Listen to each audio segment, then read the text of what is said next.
This is what becomes of forts eventually.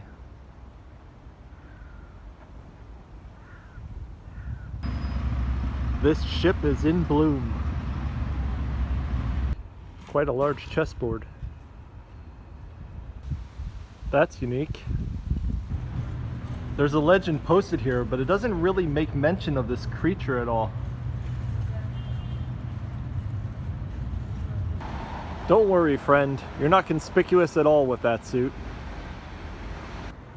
I'm gonna say this bluntly. I don't think a ship belongs up there. I don't think the helmet's gonna help her much. So when I'm in Klaipėda and I ask locals, what is it that I should do here? They always say, you must go to the town of Nida near the Russian border, and you must see the sand dunes out there. So, this is a trip that I do it. But first, let's go to this highly reviewed coffee shop, Musangas.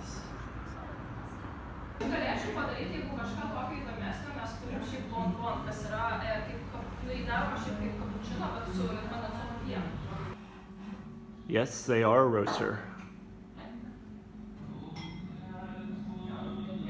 A flat white and nice presentation.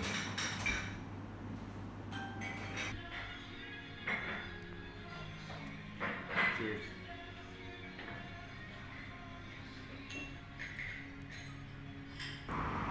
Don't forget your teddy.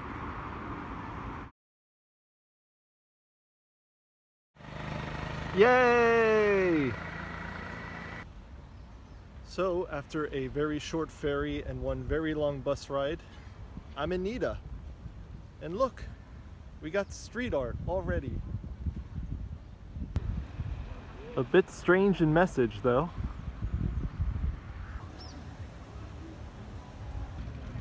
Some nice boats here in the harbor.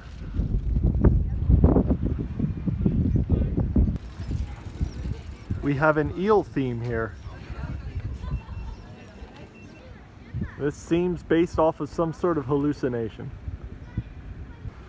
Everyone's selling amber. Go ahead and take a load off. Very quaint housing. So the town of Nida used to be 4 kilometers further south. However, the sand dunes around the town were threatening it because the sand kept moving and encroaching upon the town. So they had to move it north. This is the bay side of the town. And here you can see one of the large sand dunes in the distance.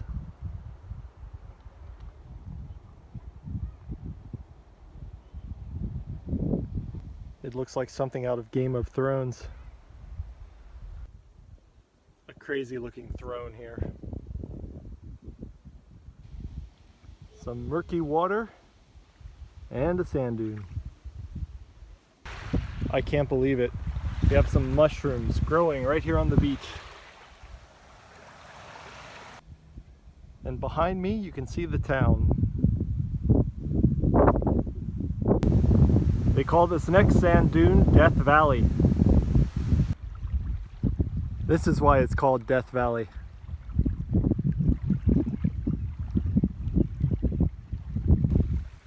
This is also the beginning of the nature reserve. And where you see all the trees over there, that's Russia. There's an observation tower up there. This honestly looks like a great place for an ATV. I tell you though, some of this really does look like a hopeless barren wasteland. So I'm having a nice little stroll through Death Valley, and then I see this. Yikes. Okay, now entering the wooden section. I like this part. It really is pretty. Well, isn't that just lovely? I just made it to the road that runs down the middle of the peninsula here.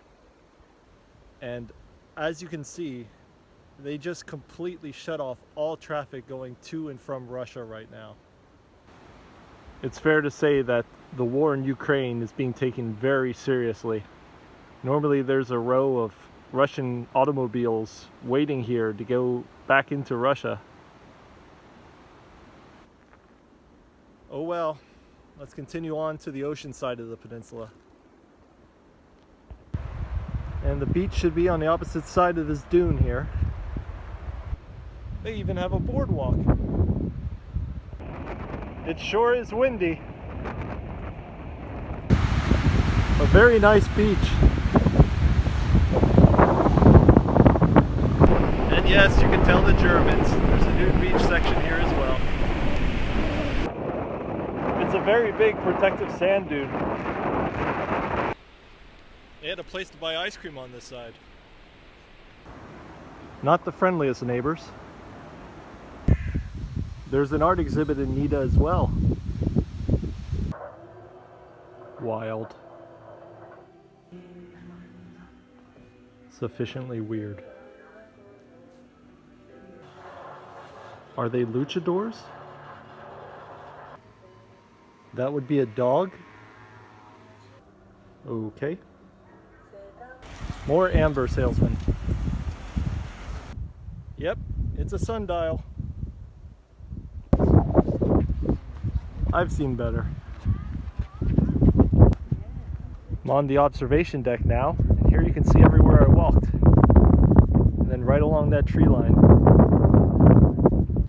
But up here on the top of the hill, we have a sculpture of a French philosopher.